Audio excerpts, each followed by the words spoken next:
Today, we're going to be taking a look at the top 30 vintage baseball card sales on eBay for the month of April. These cards will range anywhere from at $9,000 at the very bottom all the way up to $75,000. Now, probably about 70% of these cards are going to be your typical 50s through 70s classic vintage baseball cards, but there are also pre-war cards sprinkled in of Babe Ruth as well as Ty Cobb. Let's take a look at this list as well as a few honorable mentions. Our first card on this list is of Steve Garvey, a really great baseball player, not in the Hall of Fame, although a few people have mentioned that he probably should be, or he's kind of like one of those borderline candidates. Regardless, I'm not going to make his case for the Hall of Fame or not against it, but this Garvey sold for slightly under $9,000. It's 1975 tops, PSA 10, so you do have that registry appeal to it, plus being a bigger star in that set. Overall, there's not much chipping here on the sides of this card. I'm not sure if the color's the best, though, just based off of this over here and the V being messed up. I don't know if that impacts all the Steve Garvey cards or just this one specific example. And then you turn it over the back. The centering is not that great here on the back on this one. Again, PSA doesn't care about centering on the back as much as other grading companies, but that is to call out because you are going to be paying a hefty premium for a PSA 10. Regardless, a very nice Steve Garvey. Let's take a look at our next card. Another card that's slightly sold for under $9,000, $8,888. Man, I wish the guy put 88 cents as that final bid. By 4-Sharp Kerners, which is one of the biggest consigners here on eBay. This is an O-Pee-Chee Nolan and Ryan rookie card with Jerry Koosman as a added bonus. Koosman was actually a pretty good baseball player, if you're not too familiar with him. Let's take a look at this back over here. How you know, though, that this is an O-Pee-Chee, it says printed in Canada. There's actually 4 Nolan Ryan rookie cards in 1968. So if you know all 4 of them, put them down in the description. You can take a look at that 7. Again, a very old cert, 0 plus the old slab over here, which I still don't understand. Like, if you're going to be reselling a card, why not put that into a new slab? Some people will pay a little bit more for it. I don't know what PSA charges for their specific rates on new slabs, but that would be my own personal opinion when you're selling something that's close to 5 figures. $9,000. We have a 1939 Ted Williams card number 92. It has one of those NBA stickers on it. This was actually sold by Tommy Larson, which I know Tommy from different card shows. He usually sets up Dallas and has an amazing collection as well. And take a look at this 39.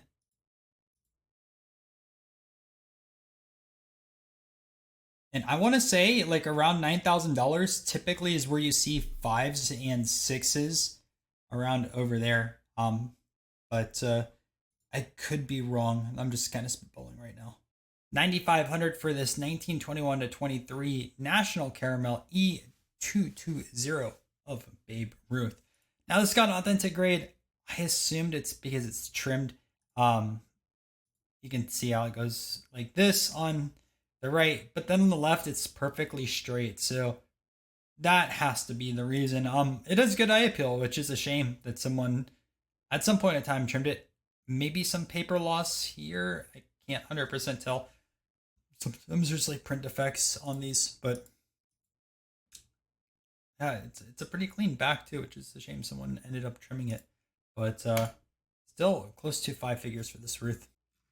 $10,000 for this 1952 Willie Mays.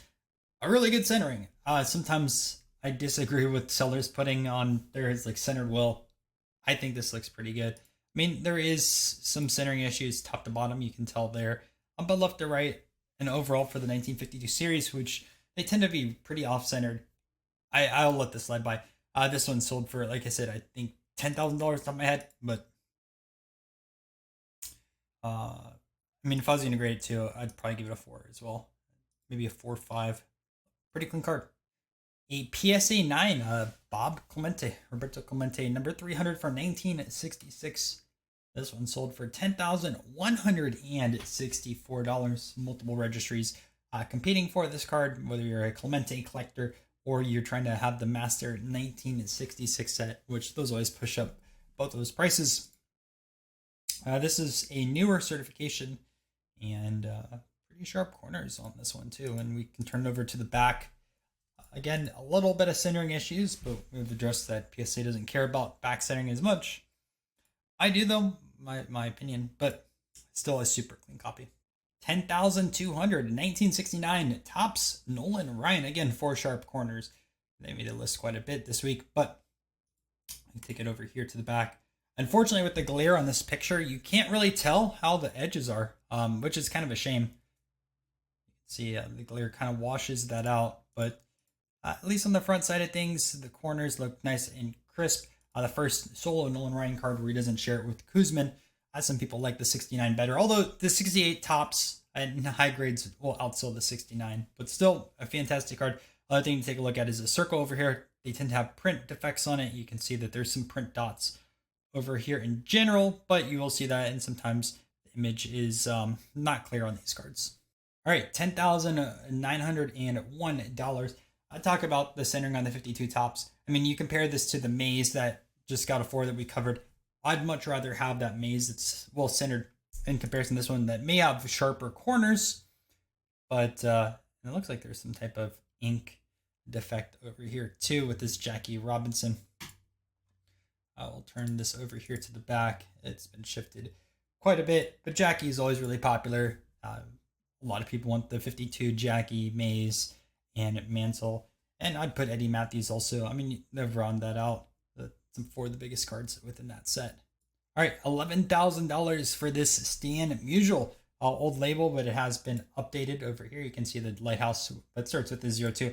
It actually looks like, in my opinion, that this card is a bit faded. The color is not as vibrant. Maybe it's just the photo that the seller took. And again, I can't tell for sure based off this picture. But maybe you can search that cert because it has been reholdered at least somewhat recently. Maybe they'll have that on the website. But a pretty big sale for a Stan Musial 59 Topps. His first Topps year is 1958, but it's an All-Star. So if you don't like the All-Star cards and you want to have kind of like a solo standard card in the set, 1959 is that card for you for Stan. It's a shame he didn't have earlier stuff with Topps. $11,000 for this 1949. Again, not 48 because these were issued in 49. Leaf Jackie Robinson in a PSA 3. Left to right, centering not too bad, but top to bottom is kind of bad. You can see a little bit compared to all that over there. Iconic baseball card. It looks like there's some staining or like chipping over there. I can't tell with this picture, but something that a ton of people want, and I can't tell if that's like a surface crease or a scratch. You can see how that goes from right over here to there. I mean, eye appeal wise, it looks pretty good. That's why I'm thinking that this is a crease. Maybe the seller mentioned it or something like that. No, didn't say it. I mean, I agree. The color is pretty good on this one. From the eye appeal perspective for a 3. I'm just curious what's going on right there. $11,150 by Probstein. This 1962 Willie Mays in a PSA 8. These wood border cards are so tough to get in a high grade because a lot of the condition, anything that happens to the card will share. And you can take a look. Like, it looks pretty clean. This is a great looking card, especially for that old cert. You can take it here on the back too. Yeah, if I'm looking for an 8, this is probably what it want to be on this 1962. Great card. And here we go. A newer slab for this Mantle. Again, old cert. Another PSA 8. $12,000.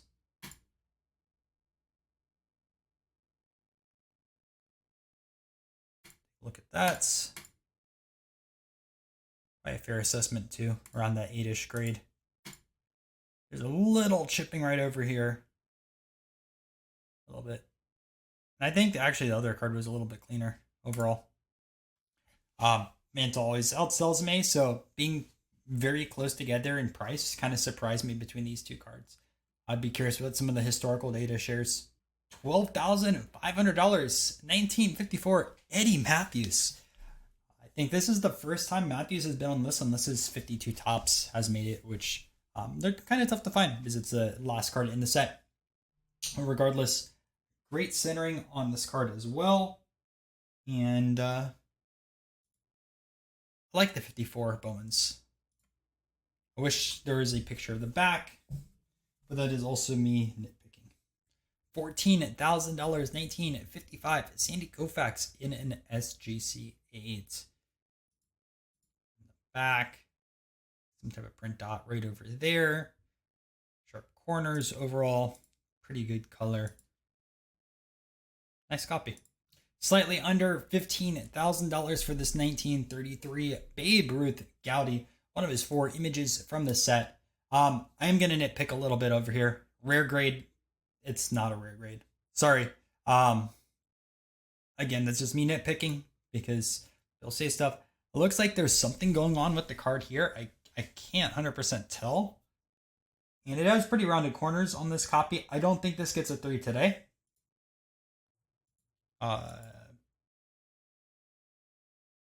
Looks like there's something else going over here. Yeah, I don't think this gets a 3 today. I think you're looking at like a 2 based off of today's standards. I'm curious what that is, and I'm curious what this is right over here.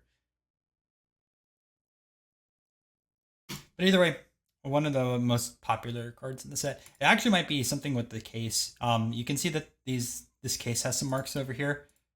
So I wonder if that's like the slab, like something happened there and that's just scanned in, or if it's on the card. What do they say in the description?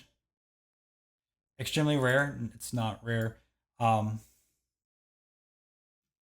Doesn't say, unfortunately. But if you're going to spend $14,000, I highly recommend you ask the seller before. Nice. Ted Williams, 48-49 leaf. Really, 49. And this was a old SGC slab. Again, man, just get this upgraded. I want to say the 86 is like a 7 or a 6. I can't remember. Maybe they'll mention in the description. And the funny thing is, like, I remember this card right here. Someone bought like a 2 with really good eye appeal on this card. I want to say for like $20,000 a few years ago. It was all over Twitter. I'm gonna search this. Oh, did I call it? Look at this. So we're going on collectors.com. Someone said 86. I want to see 75. Called it.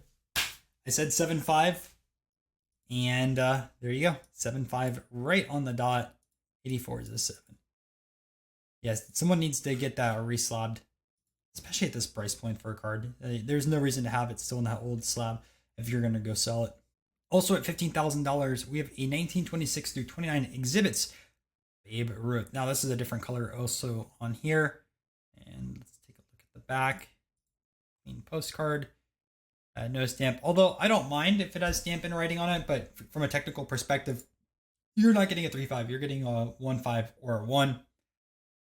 Argument could be made that they still should ignore the stamp and writing, but that changes at least our US-based grading standards, which still need an overhaul, but I will not be the one changing those, and I don't think that those will ever change. But let's read over a little bit in the description.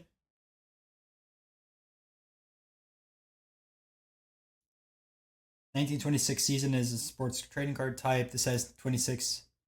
Yeah, I mean, I'd rather have this card for the same price as the Goudy, and not to nitpick that seller or that specific Goudy card, but I'd much rather have this exhibits, which is tougher to find than that one Goudy that's earlier, for about the same price point. All right, here's another really good example. So take a look at this 1933. This was recently graded with the 8 serial number. This is a 3 as well, and compare the quality. Like, look at these corners. I mean, the centering isn't the best on it, but like night and day difference. And actually, I can't tell the surface, and I know there's a little bit of issue right there. I think this might be a little undergraded.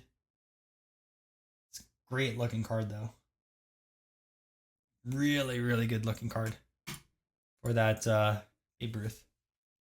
And this is a double printed card within the Goudy set. It's more popular than some of the other images in there. I like the design way better also.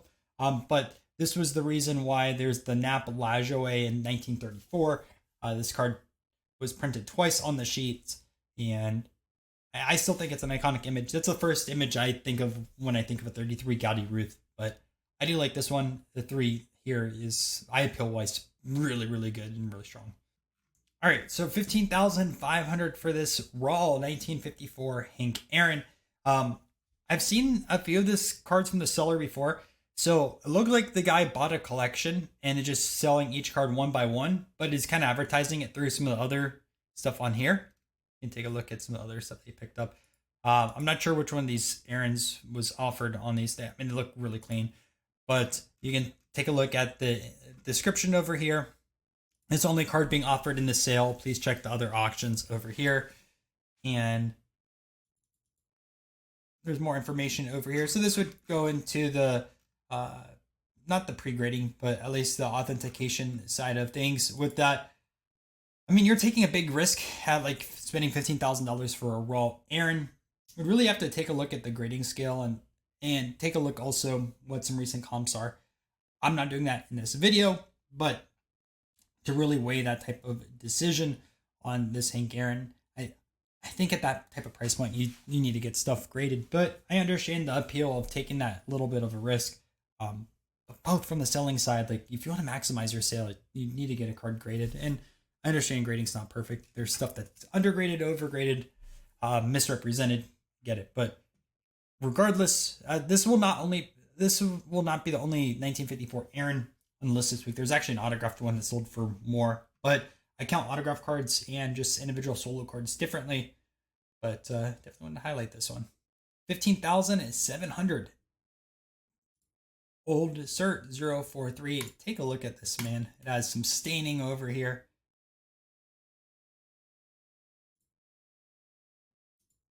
I don't like that staining at all here in the front. Sold by Probstein. Looks like there's some staining there too. Always these are so popular. 17,500. T206 Cobb in a green. Old cert, but if you take a look at the front of the card, it actually looks very clean. Maybe a little bit too rounded, but I think it's probably about in line for a 4. Really good eye appeal on this one. Centered, great. And someone definitely paid a good amount of money. 17.5 for the Cobb. There's a few different Cobbs in the T206 set. The green's the most expensive when you don't factor in the specific backs, because backs add a lot to the prices depending which one you have. I mean, there was recently a few sales of the Ty Cobb back, which is only in the red Cobb. There's another back that just got discovered in the Cobb. I want to say it sold for like almost 100,000. I covered in one of the auction recaps with Matt, but nice to see a Cobb on the list this week. That Cobb was number 10, by the way. This one is number 9, a 1951 Bowman Willie Mays in A6.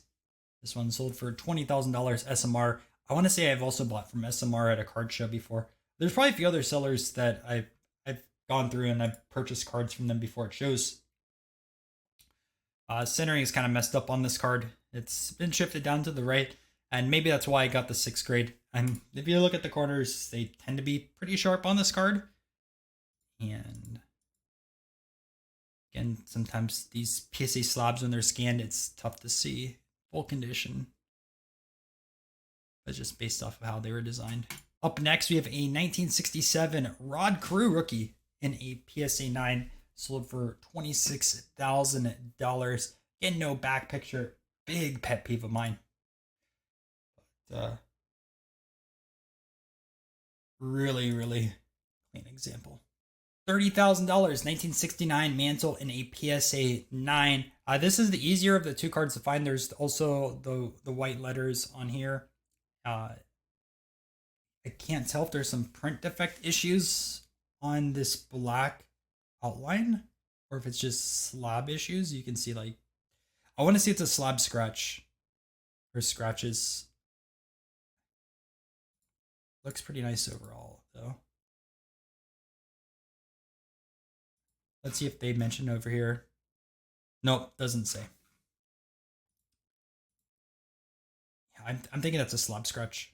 $33,000, 1951 Mantle and a 5. Again, we talked about with the Maze. A lot of the 51s you're going to see are shifted quite a bit centering wise. That's why sometimes when you have a little bit lower grades, but they're centered better. They go for a little bit more of a premium. And this also has some gum stains here on the back too, which gum stains do impact a little bit of the grade. So I'm kind of surprised it's got a 5 with the centering and the gum stains on here. And it's a new cert too. But regardless, there's a lot of people that love this. Also, there's some roller marks here too on the card. $46,000 by Probstein, 1954, 6 on the grade of the card, and then a 10 autograph on this Hank Aaron. Sharpie right over here on the bottom. Let's take a look at the back. Pretty good looking 6. I mean, there's minimal chipping here on the back. And this is really good eye appeal. I like the 6 a lot. I mean, I know the centering is to be desired. A little left to right. I think this is an awesome card, and obviously the price point reflects that. And our highest sold card this week, $75,000, is this 1952 Mantle, card number 311 in a PSA 6. I will always say this is the most overrated card in the hobby. I understand why people go after it still, but the fact they're paying $30,000 for one is crazy because it's not even that rare of a card. Not popularity wise, a lot, but this 6 has shifted quite a bit. It looks like there's a diamond cut as well as centering left to right, top to bottom. Corners, though, look sharp on it. So if you want to go after corners and don't care about centering, this may be the card for you. And take a look. They have the back over here, too. And he actually coined it, too. So only 13 cards sold. So that's why I assume that why it's been coined in some capacity. That image kind of looks a little weird. Looks like squashed or something. That's interesting. And have like a video or something like that. For the naysayers, here we go. There it is. It's the Holy Grail. No Photoshop, no bullcrap. Like no Photoshop or bullcrap. Real deal. Holyfield. There you go. I showed the video over there. I was like, this looks really weird. It just it's a bad picture. It's like that. It just looked way off, but we got a video there. So that was our top sale. I do know I took like 2 cards out of this list as well from the top 30. One I saw it said was sold, but then just got relisted. Another one accidentally duplicated. So let's jump into some honorable mention. Our first honorable mention over here, 1975 Nolan Ryan in a PSA 9, $8,400. And this would have made the top 30 since I shifted out those 2. Very clean example. 75, still my favorite sets. And I'm glad Heritage and Fanatics also this year decided to make a mini set. Thank you guys for listening to the community. $7,500, old school Herb Pennock autograph. Look at that auto. That is really sweet. It looks almost like it's a pencil. I mean, this is so cool. And it's a 3 grade. Good eye appeal on the colors side of things. The rounded corners, but they're really awesome piece to a little bit of an oddball. 1956 Topps pins. $7,000 on this Jackie Robinson in a PSA 8. I know it's not a card, but Topps I created these, so I definitely want to show you guys this, especially since it just missed out of the top 30. A classic card. Covered it a few times in some auctions, but 4,800 Killebrew, Mays, and Mantle 500 Home Run Club, and there's a few of these that are signed as well that are out there.